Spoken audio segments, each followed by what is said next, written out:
విజయవాడ ఇంద్రకీలాద్రిపై దసరా ఉత్సవాలు వైభవంగా జరుగుతున్నాయి. సరస్వతి అలంకారంలో దుర్గమ్మ భక్తులకు దర్శనమిస్తున్నారు. మూలా నక్షత్రం సందర్భంగా ఇంద్రకీలాద్రికి భక్తులు పోటెత్తారు. ఇవాళ ఒక్కరోజే బెజవాడ కనకదుర్గమ్మను 3 లక్షలకు పైగా భక్తులు దర్శించుకోనున్నారు.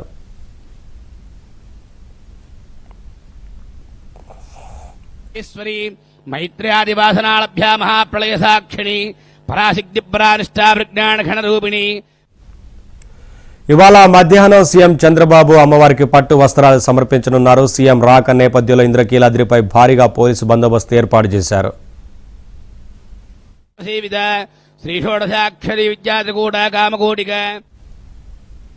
దసరా ఉత్సవాలపై మంత్రి కొల్లు రవీంద్రతో మా ప్రతినిధి లీలా ఫేస్ టు ఫేస్.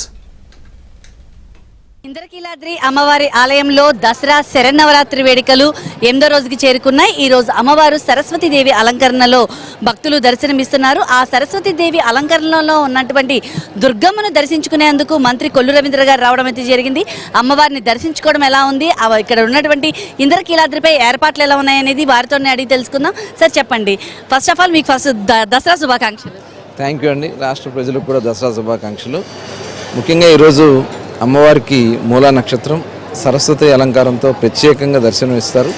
దానికి భక్తులందరూ కూడా రాష్ట్ర వ్యాప్తంగా కాకుండా దేశ నలుమూల నుంచి కూడా పెద్ద ఎత్తున భక్తులు వస్తారు. ఈరోజే దాదాపు 2 లక్షల నుంచి 3 లక్షల వరకు దర్శనం చేసుకుంటారని చెప్పి భావిస్తున్నారు. దానికోసమే టోటల్ అన్ని లైన్లు కూడా ఫ్రీ దర్శనం ప్రతి ఒక్కరు భక్తులు కూడా చేసుకోవడానికి అవకాశం ఇచ్చారు. విఐపి దర్శనాలు వాళ్ళ పూర్తిగా బ్యాన్ చేయడం కూడా జరిగింది.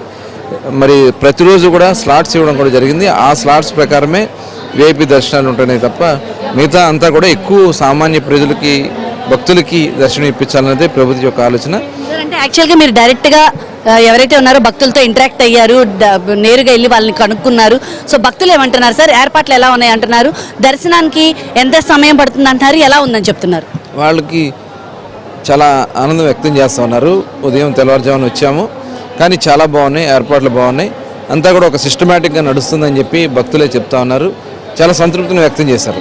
ఎందుకంటే దీన్ని టోటల్ కూడా ఫస్ట్ నుంచి కూడా ఆలయ కమిటీ కానీ అలాగే ఎండోమెంట్ మినిస్టర్ గారు కానీ స్థానిక శాసనసభ్యులు అందరం కూడా కలిసి కూర్చుని పోలీసుతో కూడా ఇంటరాక్ట్ అయ్యి అందరి అధికారుల సమన్వయంతో ఎలా చేసుకోవాలనేది చక్కగా ఏర్పాట్లు చేయడం జరిగింది. గతంలోలాగా ఎక్కడా కూడా భక్తులు ఇబ్బంది పడే పరిస్థితి లేదు, వెయిటింగ్ లేదు, చక్కగా క్యూ లైన్లు నడుస్తూ ఉన్నాయి. ఎందుకంటే విఐపి దర్శనాలు తగ్గించడం వల్ల క్యూ లైన్లు ప్రశాంతంగా నడుస్తూ ఉన్నాయి. స్లాట్స్ ఇవ్వడం వల్ల కూడా ఎక్కడ ఏ భక్తులకు కూడా ఇబ్బంది రాకుండా ఉంది. అలాగే భక్తులకి వాటర్ కానీ పిల్లలకి పాలు కానీ అట్లాగే ప్రసాదాలు కానీ ఎక్కడ కూడా వాళ్ళకి ఇబ్బంది రాకుండా అలాగే ఉచిత భోజనం కూడా ఏర్పాటు కూడా చేయటం, ఇవన్నీ కూడా చాలా సంతృప్తిని వ్యక్తం చేస్తూ ఉన్నారు. తప్పకుండా ఈరోజు గౌరవ ముఖ్యమంత్రి గారు కూడా వస్తూ ఉన్నారు. వచ్చి అమ్మవారికి పట్టు వస్త్రాలు సమర్పించబోతా ఉన్నారు. నిజంగా చాలా బాగుంది, అద్భుతంగా ఉంది. ఎందుకంటే గత 5 సంవత్సరాలు మనం చూసాం ఎలా ఉన్నాయో ఏంటి. ఇవాళ ఎక్కడా కూడా ఎవ్వరూ ఇంటర్ఫియర్ అవ్వకుండా ప్రశాంతంగా కార్యక్రమం జరుగుతోంది.